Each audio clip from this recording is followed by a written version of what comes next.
विनेश फोगाट को लेकर बजरंग पुनिया ने भी ट्वीट किया और लिखा कि विनेश आप हारी नहीं बल्कि आपको हराया गया।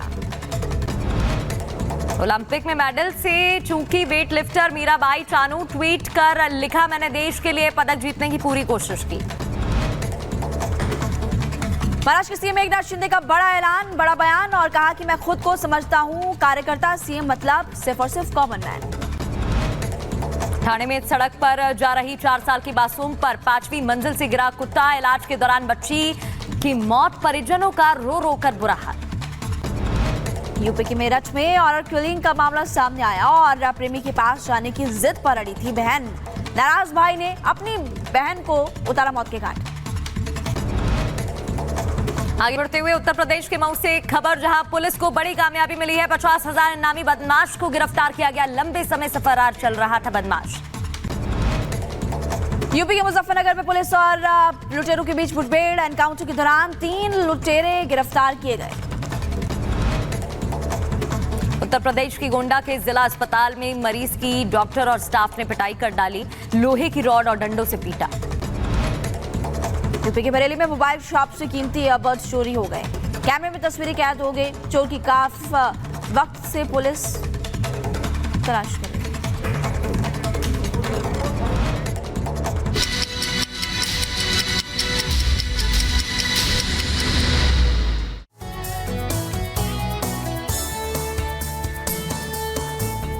खबरों में आगे बढ़ते हैं। देखिए, बांग्लादेश में बवाल के बाद आज अंतरिम सरकार के शपथ ग्रहण का ऐलान जो है वो किया गया है और बांग्लादेशी सेना के मुताबिक मोहम्मद यूनुस के नेतृत्व में अंतरिम सरकार आज रात 8 बजे शपथ लेते हुए नजर आएगी। बिल्कुल, और अंतरिम सरकार की सलाहकार परिषद में 15 सदस्य हो सकते हैं, ये भी जानकारी है। 8 बजे का वक्त बताया जा रहा है जब शपथ ग्रहण होगी और इसका नेतृत्व करेंगे मोहम्मद यूनुस।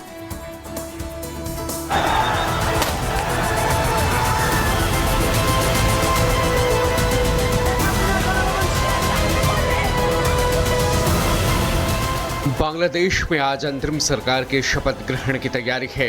मोहम्मद यूनुस के नेतृत्व में आज अंतरिम सरकार शपथ लेगी। राष्ट्रपति शहाबुद्दीन ने सेना प्रमुखों और आंदोलनकारी छात्र प्रतिनिधिमंडल के साथ बातचीत के बाद मोहम्मद यूनुस को अंतरिम प्रधानमंत्री नियुक्त किया है। आज पेरिस से लौटकर मोहम्मद यूनुस बांग्लादेश के नए पीएम के तौर पर शपथ लेंगे। अंतरिम सरकार के शपथ ग्रहण में 400 मेहमान शामिल होंगे। बांग्लादेश की सेना प्रमुख वकार उज जमा के मुताबिक 15 सदस्यीय सलाहकार परिषद अंतरिम सरकार का मार्गदर्शन करेगी और सलाहकार परिषद की सलाह से ही मोहम्मद यूनुस अंतरिम सरकार चलाएंगे। पेरिस से ढाका रवाना होते ही नोबेल पुरस्कार विजेता मोहम्मद यूनुस ने कहा कि मैं घर वापस जाने और ये देखने के लिए उत्सुक हूँ कि वहाँ क्या हो रहा है और हम जिस परेशानी में हैं उससे बाहर निकलने के लिए खुद को कैसे व्यवस्थित कर सकते हैं। मैं बहादुर छात्रों को देश का दूसरा विक्ट्री डे देने पर बधाई देता हूँ। हमें इस जीत का सही इस्तेमाल करना है। मैं सभी से शांत रहने और हिंसा न करने की अपील करता हूँ।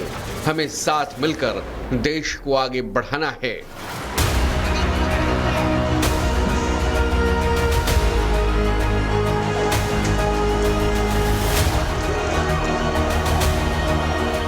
बांग्लादेश में आरक्षण कोटा को लेकर शुरू हुआ विरोध प्रदर्शन काफी हिंसक हो चुका था।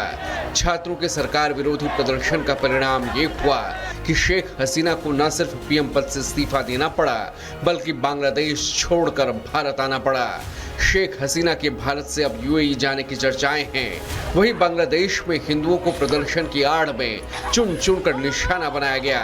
कई कलाकारों को भी नहीं बख्शा गया।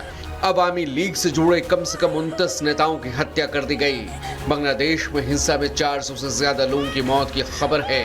सरकार विरोधी प्रदर्शन से बांग्लादेश को भारी आर्थिक नुकसान हुआ।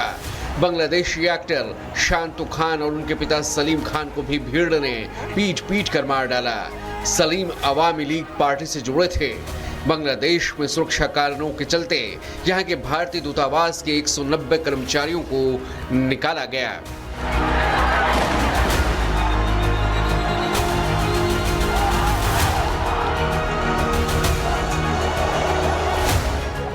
वहीं जेल से रिहा होते ही बेगम खालिदा जिया ने भी बांग्लादेश में रैली को संबोधित किया और जनता के बीच अपना शक्ति प्रदर्शन किया। अस्पताल से रैली को संबोधित करते हुए खालिदा जिया ने समर्थकों से विनाश के रास्ते पर नहीं चलने का आह्वान किया। खालिदा जिया ने कहा कि आइए प्रेम, शांति और ज्ञान पर आधारित समाज का निर्माण करें और इसमें कोई विनाश नहीं होना चाहिए, न ही बदला और प्रतिशोध। युवा हमारे देश के भविष्य हैं और उनकी तरक्की के लिए हमें लोकतांत्रिक बांग्लादेश बनाने की जरूरत है, जिसके लिए उन्होंने खून बहाया। 2018 के बाद से ये उनका पहला सार्वजनिक भाषण था, जब उन्हें भ्रष्टाचार के आरोप में दोषी ठहराया गया था और तब से वो जेल में थी। वहीं अमेरिका की तरफ से भी प्रतिक्रिया आई है। I've already spoken to the interim government in Bangladesh and what steps we want to see. As the interim government makes decisions moving forward, we want to do so. We want to see them do so in a way that respects democratic principles. जाहिर है बांग्लादेश में अराजकता है। America, Pakistan और सेना की साजिशों ने वहां शेख हसीना की सरकार को बाहर कर दिया, लेकिन सबसे बड़ी चुनौती ये है कि बांग्लादेश कहीं अब दूसरा पाकिस्तान न बन जाए। अब मोहम्मद यूनुस क्या कमाल कर पाते हैं और इनकी अर्थनीति क्या बांग्लादेश की अर्थव्यवस्था में जान फूंक पाती है, ये देखना होगा। फिलहाल यूनुस के हाथों में कमान है और नए चुनाव कब होंगे इसका प्रगति। उत्तर प्रदेश में मुख्यमंत्री योगी आदित्यनाथ नजर आ रहे। एक बार फिर से खबर मिल रही कन्नौज से, जहां पर थूक से मसाज करने का ये जो मामला सामने आया था, वीडियो काफी ज्यादा वायरल हुआ था। उसी पूरे मामले को लेकर प्रशासन एक्शन मोड में अब नजर आ रहा है। यूपी के कन्नौज से जुड़ी हुई इस वक्त की बड़ी खबर आपकी टीवी स्क्रीन पर है। तस्वीरें आप देख सकते हैं। थूक से मसाज कांड में एक्शन देखने को मिल रहा है। आरोपी के अवैध सैलून पर अब बुलडोजर चलते हुए नजर आ रहा है। थूक मसाज करने वाले के सैलून पर बुलडोजर चलाया। अवैध जगह पर आरोपी सैलून चला रहा था, जिसके बाद ध्वस्तीकरण की कार्रवाई। तालग्राम नगर पंचायत प्रशासन ने एक्शन लिया है। पुलिस ने आरोपी यूसुफ को भी गिरफ्तार कर लिया है। कन्नौज से ये खबर, जहां थूक से मसाज करने वाली वीडियो भी सामने आई थी।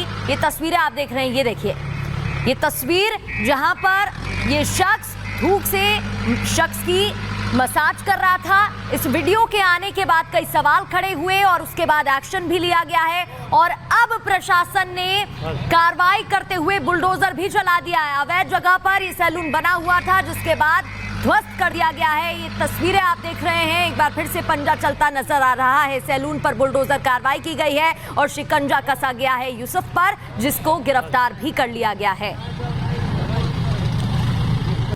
देखिए, 3 तस्वीरें आपको दिखा रहे हैं इस वक्त हम। थूक मसाज का वीडियो काफ़ी ज़्यादा वायरल हुआ। सैलून पर बुलडोज़र चला और इसके अलावा शिकंजे में अब यूसुफ जो है वो आ चुका है। आरोपी पर लगातार एक्शन लिया जा रहा है। तो ये आपको लगातार हम बता रहे, 3 तस्वीरें आपकी टीवी स्क्रीन पर है और अब हम लगातार देख रहे हैं कि उत्तर प्रदेश में बुलडोज़र कार्रवाई लगातार जारी है और उत्तर प्रदेश का जो बुलडोज़र मॉडल है वो लगातार हम देख रहे हैं कि बाकी राज्यों में भी फॉलो किया जा रहा है। तो यूपी से बड़ी खबर, तस्वीरें आपने देखी और अब खबरों को चलिए आगे बढ़ते हैं और अगली खबर आपको बताएंगे, जो कि काफी ज्यादा इंपॉर्टेंट है आज प्रगति, इसलिए क्योंकि आज लोकसभा की अगर बात करें तो वक्फ संशोधन बिल आज पेश करेगी मोदी सरकार, जिसको लेकर लगातार हम देख रहे हैं कि विरोध भी विपक्ष की तरफ से किया जा रहा है। बिल्कुल, और बताया जा रहा है कि जो नए संशोधन